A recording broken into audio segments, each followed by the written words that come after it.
6 వార్డుల్లో కాంగ్రెస్ గడ్డపోతానికి సంబంధించి 18లో 14 బీఆర్ఎస్ 3 కాంగ్రెస్ 1 ఇతరులు కైవసం చేసుకున్నారు. ఇక గుమ్మడిదలలో 22లో 14 BRS 4 Congress 2 BJP. So sir coming back to KTR ఇలాకాలో కారు జోరు కనబడుతోంది. సిరిసిల్లలో ఆ ఇంపాక్ట్ ఉంది. సిరిసిల్ల వేములవాడ ప్రభావంతో పాటుగా మెదక్ సంబంధించిన అప్డేట్స్ చూసాం. సో సిరిసిల్లలో కాంగ్రెస్ పార్టీ ప్రచారంలో కానీ కేటీఆర్ని ట్యాకిల్ చేయడం కానీ ఫెయిల్ అయింది అనుకోవాలా? డెఫినెట్గా నిజానికి అదొక కంచుకోట. ముందు నుంచి కూడా ఆ కేటీఆర్కి అది కంచుకోటగానే ఉంది. ఆ తర్వాత అక్కడ చాలా డెవలప్మెంట్ జరిగింది. నిజానికి ఒక 10 ఏళ్ల క్రితం సిరిసిల్ల చూసిన వాళ్ళకి ఇప్పుడు సిరిసిల్ల చూసిన వాళ్ళకి చాలా తేడా కనిపిస్తుంది. ఎవరు గుర్తుపట్టలేనంత. అదేవిధంగా సిద్దిపేట కూడా అలాగే ఉంది. అక్కడ జరిగిన అభివృద్ధి కార్యక్రమాల వల్ల అక్కడ కేటీఆర్ అక్కడ తిరుగులేని నాయకుడిగా అయితే అక్కడ ఎదిగారు, ఎస్టాబ్లిష్ అయ్యారు. కేవలం నేను ఇంతకుముందు చెప్పాను, సిరిసిల్ల నుంచి వేములవాడ కేవలం 10 కిలోమీటర్ల దూరమే ఉంటుంది. ఆ ప్రభావం ఖచ్చితంగా బీఆర్ఎస్ పైన ఉంది. ఆ బీఆర్ఎస్కి అనుకూలంగా మారింది. నేను ఇంతకుముందు చెప్పినట్టు వేములవాడనైతే అభివృద్ధి చేస్తున్నారు. దానికి సంబంధించి ఆలయ రీకన్స్ట్రక్షన్ జరుగుతుంది, డెవలప్మెంట్ జరుగుతుంది.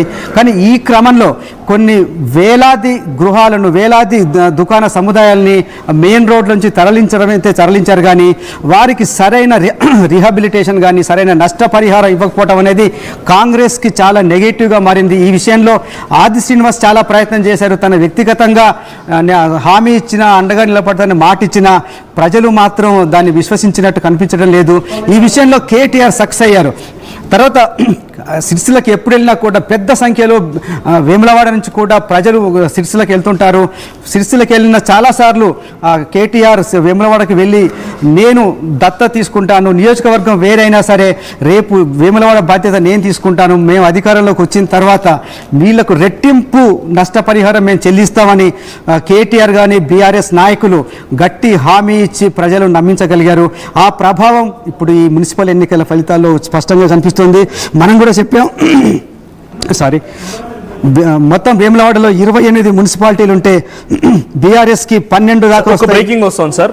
సో గద్వాల్ జిల్లాకు సంబంధించి ఇందాకే మనం కొత్త ప్రభావితో మాట్లాడుతూ మౌలిక అడిగినట్టుగా కవిత ప్రభావం ఏదైనా ఉందా అని అంటే లేదు అన్నారు. సో ఇంట్రెస్టింగ్ గా గద్వాల్ జిల్లా వడ్డేపల్లి మున్సిపాలిటీలో 10 స్థానాలకు గాను 8 స్థానాలు ఆల్ ఇండియా ఫార్వర్డ్ బ్లాక్ గెలుచుకుంది. అంటే కవిత మద్దతుతో ఆల్ ఇండియా ఫార్వర్డ్ బ్లాక్ టికెట్లు అక్కడ జారీ చేస్తే ఆల్ ఇండియా ఫార్వర్డ్ బ్లాక్ 10 స్థానాలకు 8 స్థానాలు గెలుచుకుంది. కాంగ్రెస్ 1, బీఆర్ఎస్ 1 గెలుచుకున్నాయి. సో అంటే ఆల్మోస్ట్ వడ్డేపల్లి మొత్తం All India Forward Bloc municipal chairman ని కైవసం చేసుకోబోతోంది. అనూహ్యంగా ఆల్ ఇండియా ఫార్వర్డ్ బ్లాక్ అనేది ఒక జాతీయ పార్టీ. ఆ రోజు నేతాజీ సుభాష్ చంద్రబోస్ గారు ఆయన పెట్టినటువంటి పార్టీ సింహం గుర్తు. సో కేవలం 1-2 చోట్ల మాత్రమే దీని ప్రభావం ఉండేది. సో గతంలో 2018 మున్సిపాలిటీ అసెంబ్లీ ఎన్నికల్లో రామకొండ నుంచి కోరకంటి చంద్ర ఒకరు ఎమ్మెల్యే గెలుపొందితే అటు వైరా నుంచి ఇంకొకరు గెలుపొందారు. సో 2 నియోజకవర్గాల్లో ఆల్ ఇండియా ఫార్వర్డ్ బ్లాక్ తమ సత్తాను చాటింది. ఆ తర్వాత దీనికి ప్రభావం పెరిగింది. స్థానిక ఎన్నికల్లో ఆల్ ఇండియా ఫార్వర్డ్ బ్లాక్ టికెట్ల కోసం వేటాడుతూ ఉంటారు. సో అటువంటిది ఇప్పుడు Jagruthi, All India Forward Bloc 2 కలిసి పోటీ చేశాయి. సో జాగృతి ఒక సంఘంగా ఉంది, All India Bloc political party. So సింహం గుర్తు పైన జాగృతి సపోర్టర్స్ గెలుపొందారు. 10 స్థానాలకు గాను 8 స్థానాలు ఆల్ ఇండియా ఫార్వర్డ్ బ్లాక్ గెలుచుకుంది. సో వడ్డేపల్లి మున్సిపాలిటీకి సంబంధించి సో సార్ ఎలా చూడాలి? జాగృతి పార్టీ పెట్టక మునిపే కొంత ఖాతా తెరిచింది అనుకోవాలా? పార్టీ లేకుండానే ఈ స్థాయిలో ప్రాబల్యం చూపించింది అనుకోవాలా?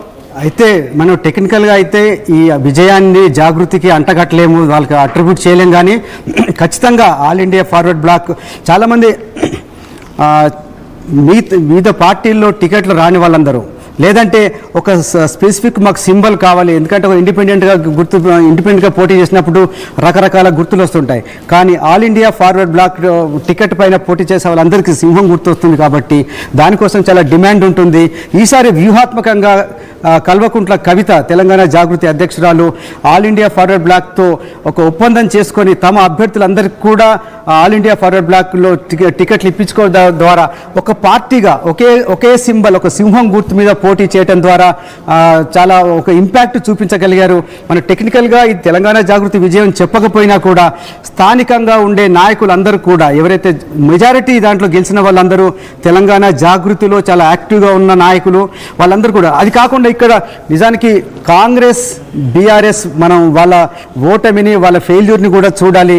అక్కడ స్థానికంగా ఉండే ఉండే గొడవలు కావచ్చు, పార్టీలో ఉండే అంతర్గత కుమ్ములాటల వల్ల అక్కడ పార్టీ దుష్ఫలితాలు ఎదురు చూసిన రెండు పార్టీలు కూడా, ఆల్ ఇండియా ఫార్వర్డ్ బ్లాక్ వాళ్ళందరూ కూడా, నిజానికి కవిత కూడా అక్కడ ఏరియాలో చాలా కార్యక్రమాలు చేపట్టారు. గతంలో బతుకమ్మ సంబరాలు కావచ్చు, లేదంటే ఈ మధ్య కాలంలో కూడా వరంగల్ జిల్లాకు చాలాసార్లు వెళ్ళి పార్టీ కార్యక్రమాలను అక్కడ నిర్వహించారు. అక్కడ ఆ పార్టీకి సంబంధించి చాలామంది కార్యకర్తల్ని ఏకం చేసి అక్కడ అందరి నాయకుల తరపున ప్రచారం చేయడం జరిగింది. ఈ ఇంపాక్ట్ ఖచ్చితంగా అక్కడ వడ్డేపల్లిలో కనిపిస్తుంది. ఇది తెలంగాణ జాగృతికి సంబంధించి, కల్వకుంట్ల కవిత పార్టీకి సంబంధించి, రాబోయే పార్టీకి సంబంధించి ఖచ్చితంగా ఇది ఒక బూస్ట్ లాగా పనిచేస్తుంది. వాళ్ళకు ఒక మనోధైర్యాన్ని, ఒక మోరల్ బూస్ట్ అయ్యేలాగా పనిచేస్తుంది. Manoj, right. So Vaddepalli situation ఇది. మరొక బ్రేకింగ్ వస్తోంది. భూపాలపల్లి మున్సిపాలిటీలో కాంగ్రెస్ బీఆర్ఎస్ హోరాహోరీగా పోరాడుతున్నాయి. 5 స్థానాల్లో బీఆర్ఎస్ పార్టీ గెలుపొందితే 4 స్థానాల్లో కాంగ్రెస్ లీడ్ కొనసాగుతోంది. ఒక్క స్థానంలో బీజేపీ ఉంది. ఇప్పటి వరకు 2 బీఆర్ఎస్ అభ్యర్థులు గెలుపొందారు. సో బీఆర్ఎస్ కూడా భూపాలపల్లి కైవసం చేసుకుంటుందా? సో ఉమ్మడి వరంగల్కి సంబంధించినటువంటి బీఆర్ఎస్ పార్టీ అక్కడ కొంత భూపాలపల్లి కైవసం చేసుకుంటే కానీ డెఫినెట్గా ఒక షాక్ అని చెప్పాలి. రీసెంట్ ఎలక్షన్స్ లో భూపాలపల్లికి సంబంధించి పార్లమెంట్ పరిధి అయితే వరంగల్ పార్లమెంట్ పరిధిలో భూపాలపల్లి ఒక భాగంగా ఉంది కాబట్టి ఎంపీ గెలుపొందారు, అక్కడ ఎమ్మెల్యే గెలుపొందారు. మరి ఆ సిచ్యువేషన్ లో కాంగ్రెస్ గనక డైరెక్ట్ గా రీసెంట్ గా చిట్ట చివరిగా భూపాలపల్లిలోనే ముఖ్యమంత్రి రేవంత్ రెడ్డి కూడా సభ నిర్వహించారు. సో మరి అవన్నీ ప్రభావం చూపించలేదా? సో భూపాలపల్లికి సంబంధించి ఎగ్జిట్ పోల్స్ ఫలితాలు ఏం చెప్తున్నాయి, ఇప్పుడు రియల్ ఫలితాలు ఎలా ఉన్నాయో తెలుసుకుందాం. సో భూపాలపల్లికి సంబంధించి రిజల్ట్స్ ఎలా ఉండబోతున్నాయి? మనోజ్, మన సర్వేలో కూడా, ఆర్టీవీ కండక్ట్ చేసిన సర్వేలో కూడా భూపాలపల్లికి సంబంధించి క్లియర్గా చెప్పడం జరిగింది. అక్కడ బీఆర్ఎస్ విజయం సాధిస్తుందని. మొత్తం 30 స్థానాల్లో కాంగ్రెస్ 10 నుంచి 12 స్థానాలు, బీఆర్ఎస్ 15 స్థానాల్లో విజయం సాధిస్తుంది. అట్లాగే సిపిఐ 1, సిపిఎం 1, బీజేపీ దాదాపు 2 స్థానాల్లో గెలుపొందే అవకాశం ఉందని మనం ఆర్టీవీ సర్వేలో తేలింది. ఇప్పుడు వస్తున్న ఫలితాలు చూస్తుంటే 30లో 15, అంటే మీకు మ్యాజిక్ ఫిగర్ రావాలంటే 16 కావాలి. దాదాపు మ్యాజిక్ ఫిగర్కు దగ్గరగా బీఆర్ఎస్ వచ్చే అవకాశం స్పష్టంగా కనిపిస్తుంది. ప్రస్తుతం చూస్తున్న లీడ్లు అయితే బీఆర్ఎస్ దిశగా వెళ్తున్నాయి. అయితే ఇక్కడ చాలా విచిత్రంగా కొన్ని చోట్ల మన సిపిఐ గతంలో కాంగ్రెస్తో అలయన్స్లో ఉన్న, ఇప్పుడు మారిన పరిస్థితుల్లో చాలా చోట్ల బీఆర్ఎస్తో అలయన్స్లో కూడా ఉన్నారు. ఇక్కడ కూడా చూసినప్పుడు బీఆర్ఎస్కి 15 సీట్లు వచ్చినా కూడా అక్కడ సిపిఎం, సిపిఐ కూడా గెలిచే అవకాశం ఉంది. కాబట్టి మన భూపాలపల్లి బీఆర్ఎస్ ఖాతాలోకి వెళ్ళే అవకాశం స్పష్టంగా ఉంది. మనోజ్, రైట్. సో మరొక బ్రేకింగ్ కూడా వస్తాం. అందుకంటే ముందు మనతో పాటుగా మాజీ మంత్రి పుష్పలీల గారు జాయిన్ అయ్యారు. సో వెల్కమ్ అండి. So will discuss on Congress party కొంత హవా కనిపిస్తోంది కాబట్టి. సో ఒక బ్రేకింగ్ వస్తోంది. 5 స్థానాల్లో ఇప్పుడు భూపాలపల్లిలో కాంగ్రెస్ లీడ్, బీఆర్ఎస్ లీడ్ కనిపిస్తోంది. సో బీఆర్ఎస్ పార్టీ భూపాలపల్లిలో గెలుస్తుందానంటే ఇప్పుడున్న సిచ్యువేషన్ చూస్తూ ఉంటే కొంత బీఆర్ఎస్ పార్టీ లీడ్ కొనసాగుతుంది కాబట్టి అదే సిచ్యువేషన్ ఉంది. సో కాంగ్రెస్ పార్టీ గెలిచినటువంటి మున్సిపాలిటీలకు సంబంధించి లిస్ట్ చూస్తున్నారు. నల్గొండ జిల్లాలోని నందికొండ, చిట్యాల, చండూరు, హుజూర్ నగర్, నేరేడుచర్ల, దేవరకొండ, మహబూబ్ నగర్ జిల్లాకు సంబంధించి నాగర్ కర్నూలు, కొల్లాపూర్, కొడంగల్, నిజామాబాద్ సంబంధించి కామారెడ్డి, బీచ్కొండ, ఎల్లారెడ్డి, అటు బాన్సువాడ, భీమ్గల్, జుక్కల్ ఇవన్నీ కూడా నిజామాబాద్ పరిధిలోని మున్సిపాలిటీ గెలుచుకున్నాయి. కరీంనగర్లోని పెద్దపల్లి, చొప్పదండి ఈ మున్సిపాలిటీ గెలుచుకునే. మంతని మున్సిపాలిటీ కూడా కరీంనగర్ జిల్లా పరిధికి సంబంధించిందే. సో అక్కడ కూడా మంతనిలో కాంగ్రెస్ పార్టీ గెలిచింది. సో ఇది ఎక్కడెక్కడ ఏ పార్టీ గెలిచింది, ఏ మున్సిపాలిటీని ఏ పార్టీ కైవసం చేసుకుంది అనేది. సో కాంగ్రెస్ కైవసం చేసుకున్న మున్సిపాలిటీలకు సంబంధించి లిస్ట్ మనం చూస్తున్నాం. ఒకసారి పుష్పలీల గారు జాయిన్ అయ్యారు, మాజీ మంత్రి, ఆవిడతో మాట్లాడదాం. పుష్పలీల గారు, కాంగ్రెస్ పార్టీకి సంబంధించి పెద్ద ఎత్తున విజయం సాధిస్తూ ఉన్నారు, కానీ కొంత అనుకున్న స్థాయిలో లేదని చెప్పాలి. ఎందుకంటే బీఆర్ఎస్ పార్టీ మెదక్లో ఎక్కువ స్థానాలు కైవసం చేసుకుంటుంది. ఇంట్రెస్టింగ్ ఇందాక నేను చెప్పాను, భూపాలపల్లిలో బీఆర్ఎస్ పార్టీకి లీడ్ కొనసాగుతోంది. కొంత పోస్టల్ బ్యాలెట్ ఓట్లలో కూడా జనగామలో 35 పోస్టల్ బ్యాలెట్స్ పడితే ఒకటి కూడా కాంగ్రెస్కి రాలేదు. సో స్టేషన్ గన్పూర్లో ఎక్కడైతే కడియం శ్రీగారిని మీరు పార్టీలో జాయిన్ చేసుకున్నారో అది స్టేషన్ గన్పూర్ మున్సిపాలిటీకి సంబంధించి అక్కడ కూడా ఒక్క ఓటు కూడా కాంగ్రెస్ పార్టీ కైవసం కాలేదు. అంటే ఉద్యోగులు, ప్రభుత్వ ప్రతినిధులు కొంత మీకు దూరంగా ఉన్నారనుకోవాలా కాంగ్రెస్కి? అంటే ఇది ఓవరాల్ గా అన్ని అంశాలను తీసుకుంటారులేండి. ఓటర్ అనే వాళ్ళు చాలా తెలివిగా ఉన్నారు, అప్పట్లాగా కాదు. అంటే కాంగ్రెస్ పార్టీ వచ్చి 2 సంవత్సరాలు అయింది. తర్వాత ఏంటంటే ఈ పార్టీలో అంటే మధ్యలో, అంటే ఆ పార్టీ నుంచి ఈ పార్టీకి వచ్చిన వాళ్ళలో కొంత నిస్తబ్దత ఉంది, వాళ్ళలో స్తబ్దత కూడా ఉంది. ఓటర్స్ లో ముఖ్యంగా ఏంటంటే మొన్నటి వరకు ఈ పార్టీలో తిట్టాము, ఇప్పుడు మళ్ళీ కార్యకర్తలలో కూడా కన్ఫ్యూజన్ ఉంటుంది.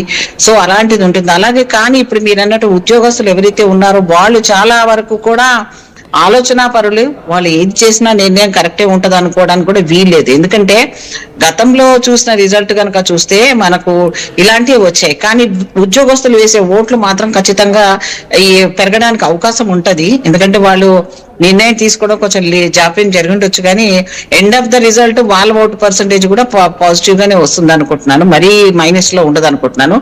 వరంగల్ జిల్లాలో శ్రీహరి గారు కానీ అక్కడ ముఖ్యమంత్రి గారు ఎంపీ స్థానాన్ని అమ్మాయికి ఇవ్వడం కానివ్వండి, దళితుల పట్ల ఉన్నదాని కానీ ఇవన్నీ చూసినా కాంగ్రెస్ పార్టీ ఓవరాల్ గా అక్కడ గెలుపుకే చాలా వరకు ఉంది కాబట్టి ఆ అమ్మాయిని గెలిపించడం జరిపింది. ఇప్పుడు కూడా ఉన్న రిజల్ట్ లో పాజిటివ్ ఆశావాదులం మేము. ఎందుకంటే 2 సంవత్సరాలే అయింది మాకు ఈ కాంగ్రెస్ పార్టీ వచ్చిన తర్వాత. అనేక ఆర్థికమైన సమస్యలు